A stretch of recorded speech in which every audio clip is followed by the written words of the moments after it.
வணக்கம். இன்றைய முக்கிய செய்திகள். புதுச்சேரி நெல்லித்தோப்பு தொகுதியில் அண்ணா நகர் பின்புறத்தில் உள்ள உட்புற சாலைகளுக்கு வாய்க்கால்கள், குறும்பாலம் கட்டுதல் மற்றும் பதிப்பு கற்கள் அமைக்கும் பணிக்காக சட்டமன்ற உறுப்பினர் தொகுதி மேம்பாட்டு நிதியின் கீழ் 30,89,881 ரூபாய் மதிப்பீட்டில் பூமி பூஜை நிகழ்வு நடைபெற்றது. இதில் நெல்லித்தோப்பு தொகுதி சட்டமன்ற உறுப்பினர் விவிலியன் ரிச்சர்ட் கலந்து கொண்டு சாலை அமைக்கும் பணிகளை பூமி பூஜை செய்து துவக்கி வைத்தார். இந்நிகழ்ச்சியில் புதுச்சேரி நகராட்சி ஆணையர் கந்தசாமி, செயற்பொறியாளர் சிவபாலன், உதவி பொறியாளர் நமச்சிவாயம், இளநிலை பொறியாளர் குப்புசாமி மற்றும் அதிகாரிகள், ஊர் முக்கிய பிரமுகர்கள் மற்றும் ஊர் பொதுமக்கள் ஆகியோர் கலந்து கொண்டார்கள். புதுச்சேரி மாநிலம் பொதுப்பணித்துறை கட்டடங்கள் மற்றும் சாலைகள் தெற்கு கோட்டத்தின் பகுதியில் உள்ள டிஎன் பாளையம் சாலையை மேம்படுத்துவதற்காக ரூபாய் 1,39,00,000 மதிப்பீடு தயார் செய்யப்பட்டு அரசாணை பெறப்பட்டுள்ளது. ஒப்பந்த புள்ளிகள் கோரப்பட்டு குமரேசன் கன்ஸ்ட்ரக்ஷன்ஸ் என்கின்ற ஒப்பந்ததாரர் அவர்களுக்கு 1,16,40,525 ரூபாய்க்கு பணி ஆணை வழங்கப்பட்டுள்ளது. இந்த பணிக்கான பூமி பூஜை விழா நடைபெற்றது. இதில் முதலமைச்சர் ரங்கசாமி கலந்து கொண்டு பூஜை செய்து பணியினை துவக்கி வைத்தார்.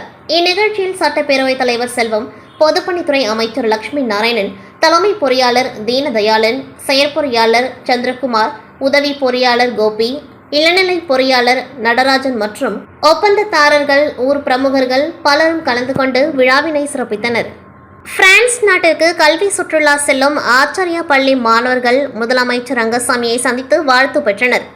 புதுச்சேரியில் இருந்து பிரான்ஸ் நாட்டிற்கு கல்வி மற்றும் கலாச்சார பயணமாக ஆச்சாரியா பள்ளி மாணவர்கள் செல்கின்றனர். இவர்கள் இன்று சட்டசபையில் முதலமைச்சர் ரங்கசாமியை ஆச்சாரியா கல்வி குழுமத்தின் தலைவர் அரவிந்தன் தலைமையில் சந்தித்து வாழ்த்து பெற்றனர். நிகழ்ச்சியில் பள்ளி முதல்வர்கள், ஆசிரியர்கள், மாணவர்கள் கலந்து கொண்டார்கள்.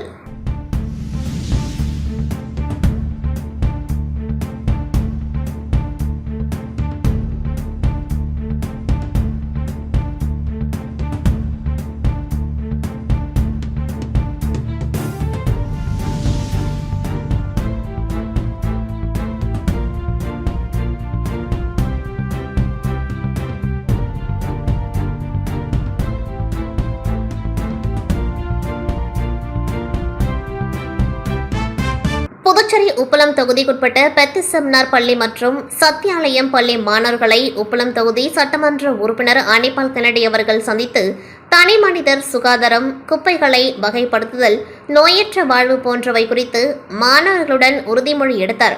மாணவர்களுக்கு சுத்தம் குறித்து அறிவுரைகளை வழங்கி அவர்களுக்கு பரிசுகளை வழங்கினார்.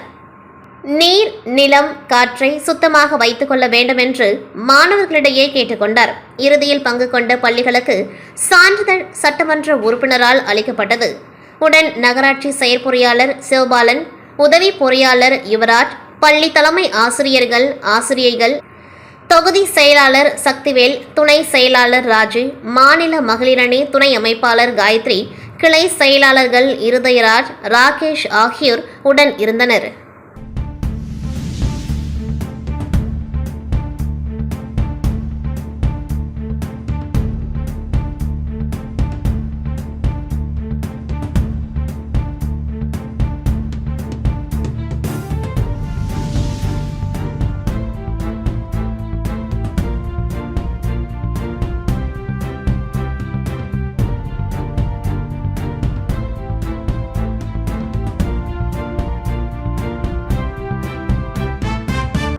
பிரதமர் விஸ்வகர்மா திட்டத்தின் கீழ் கைவினை கலைஞர்களுக்கு 1,00,000 ரூபாய் முதல் 3,00,000 ரூபாய் வரை கடன் வழங்கப்படுகின்றது.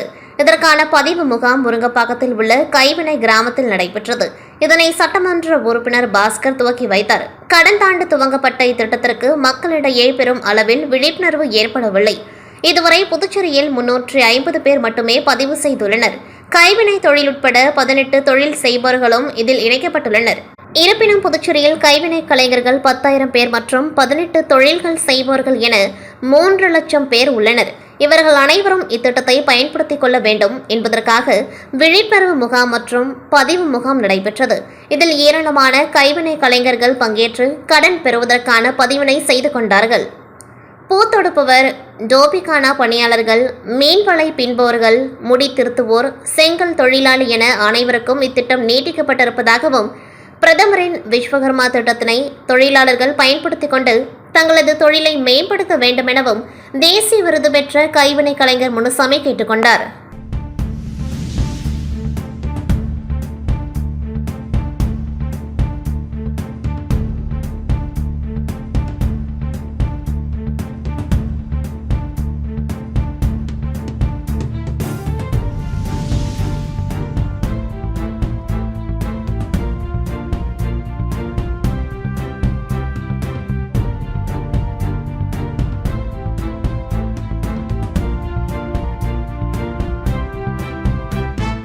புதுச்சேரியை அடுத்த வில்லியனூரில் அமைந்துள்ள புகழ்பெற்ற ஸ்ரீ பெருந்தேவி தாயார் சமேத தென்கலை ஸ்ரீ வரதராஜ பெருமாள் ஆலயத்தின் தங்கத்தேரின் மரத்தேர் வெள்ளோட்டம் வைபவமானது ஆலயத்தில் நடைபெற்றது.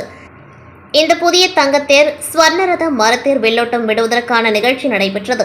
இதில் முதலமைச்சர் ரங்கசாமி, சட்டப்பேரவைத் தலைவர் செல்வம், அமைச்சர்கள் லட்சுமி நாராயணன், தேனி ஜெயக்குமார், சட்டப்பேரவை எதிர்க்கட்சித் தலைவர் சிவா ஆகியோர் முன்னிலையில் புதிய தங்கத்தேரின் ஸ்வர்ணரதம் மரத்தேர் வெள்ளோட்டம் நடைபெற்றது.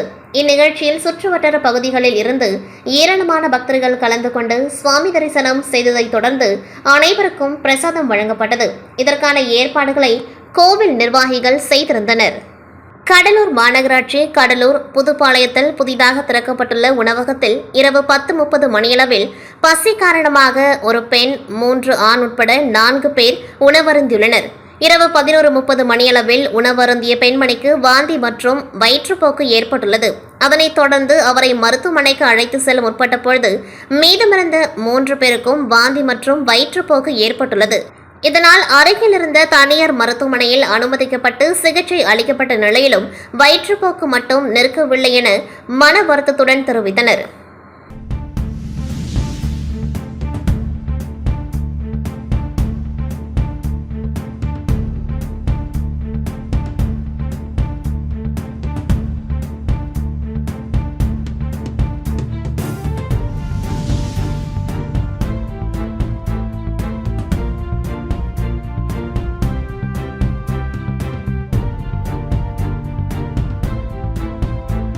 மத்திய அரசு மூலம் நாடு முழுவதும் ஸ்வச்தா ஹி சேவா சிறப்பு தூய்மை பணிகள் மேற்கொள்ள அறிவுறுத்தப்பட்டுள்ளது. இதன் அடிப்படையில் உள்ளாட்சித்துறை இயக்குநர் சக்திவேல் அவர்களின் வழிகாட்டுதல் படி மண்ணாடிப்பட்டு கொம்யூன் பஞ்சாயத்தில் ஸ்வச்தா ஹி சேவா சிறப்பு தூய்மை பணிகள் 14/9/2024 அன்று முதல் நடைபெற்று வருகின்றது.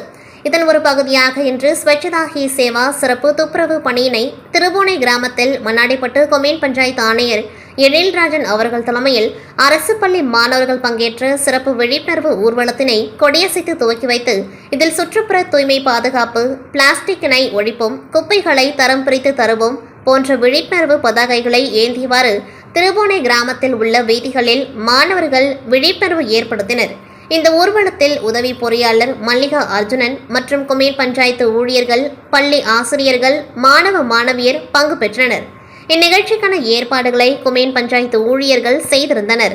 பாண்டிச்சேரி பிரீமியர் லீக்கின் மாபெரும் வெற்றியை தொடர்ந்து கிரிக்கெட் அசோசியேஷன் ஆஃப் பாண்டிச்சேரியின் மற்றும் ஒரு மகுடம் நடக்கவிருக்கும் ஆஸ்திரேலியா இந்தியாவிற்கான 19 வயதிற்குட்பட்ட ஆடவர் சர்வதேச இளைஞர் ஒருநாள் கிரிக்கெட் போட்டித் தொடர் பாண்டிச்சேரி பிரீமியர் லீக்கின் வெற்றியை அங்கீகரித்து இந்தியா கிரிக்கெட் கட்டுப்பாடு வாரியம் ஆஸ்திரேலியா 19 வயதிற்குட்பட்ட ஆடவர் சர்வதேச இளைஞர் ஒருநாள் தொடரை நமது மண்ணில் நடத்த உள்ளது.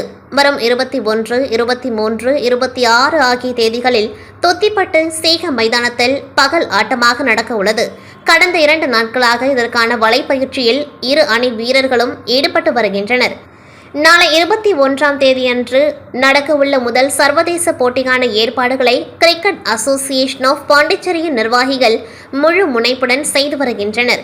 சர்வதேச போட்டிக்கு காவல்துறை சிறப்பான பாதுகாப்பும் ஒத்துழைப்பும் கொடுத்து வருகின்றது.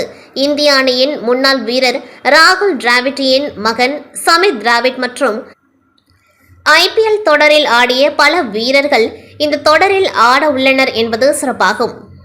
இத்துடன் செய்திகள் நிறைவடைகின்றது. நன்றி, வணக்கம்.